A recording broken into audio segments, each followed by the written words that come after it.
प्यारे लोगों को मेरा प्यार भरा सलाम।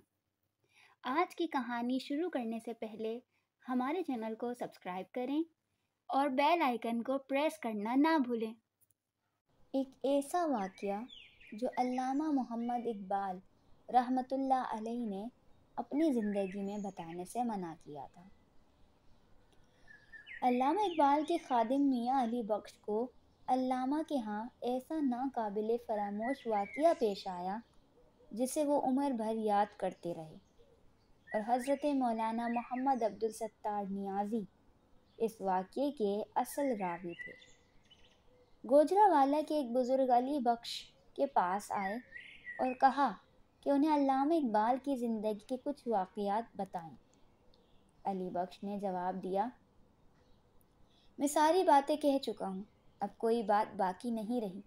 जब इस बुज़ुर्ग ने इसरार किया तो अली बख्श ने कहा, हाँ, एक वाक़या ऐसा है जो पेश आया, मगर अल्लामा इकबाल ने उसकी तफसीलात मुझे नहीं बताईं।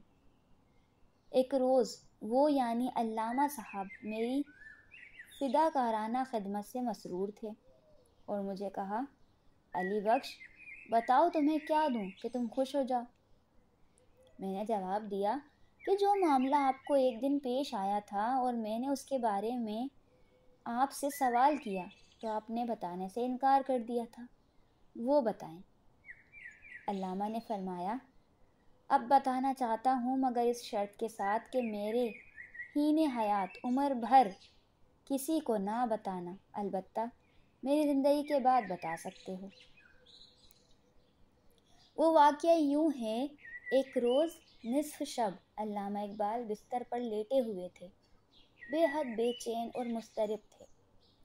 दाएं बाएं करवटें बदलते थे। यकायक आप उठ खड़े हुए और कोठी के दरवाजे की तरफ गए। मैं भी पीछे चला गया। इतने में एक पाकीज़ा बुज़ुर्ग अंदर दाखिल हुए। उनका लिबास खूबसूरत और सफ़ेद था।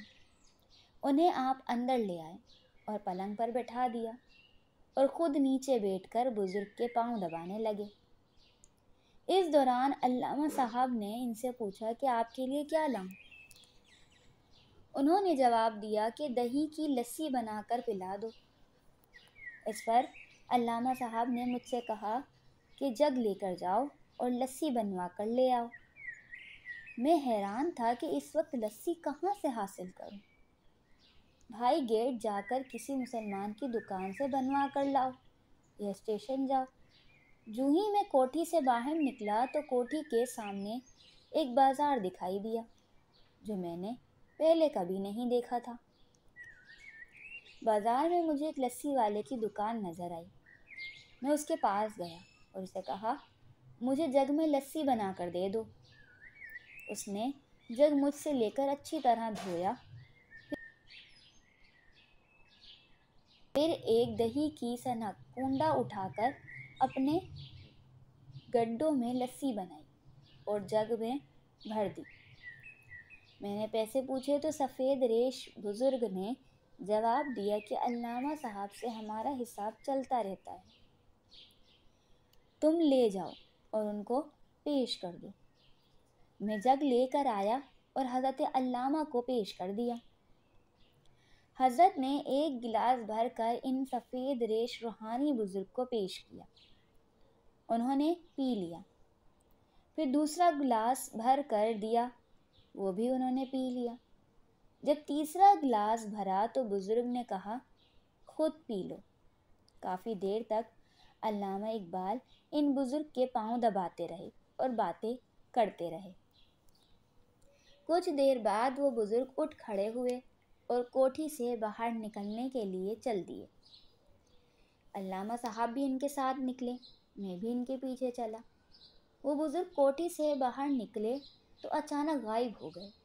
मैं हैरान था कि ये कौन थे, अब कहाँ चले गए, और फिर वो सामने बाज़ार भी ना था जिसके एक दुकानदार ने मुझे लस्सी बना कर दी थी। उस दिन मैंने पूछा, हज़रत, ये बुज़ुर्ग कौन थे और दुकान पर बैठे रेशदार बुज़ुर्ग कौन थे? अल्लामा इकबाल ने फरमाया कि मैं उनके नाम बताता हूँ, लेकिन मेरी ज़िंदगी में किसी को ना बताना। جو بزرگ کوٹھی میں تشریف لائے اور لسی پی وہ خواجہ معین الدین چشتی اجمیری رحمۃ اللہ علیہ تھے، اور جس بزرگ نے لسی بنا کر دی وہ داتا گنج بخش علی حجویری رحمۃ اللہ علیہ تھے۔ تو دوستو، آج کی ہماری کہانی آپ کو کیسی لگی؟ اس کہانی کو لائک کریں اور کمنٹ سیکشن میں اپنی رائے سے آگاہ کریں۔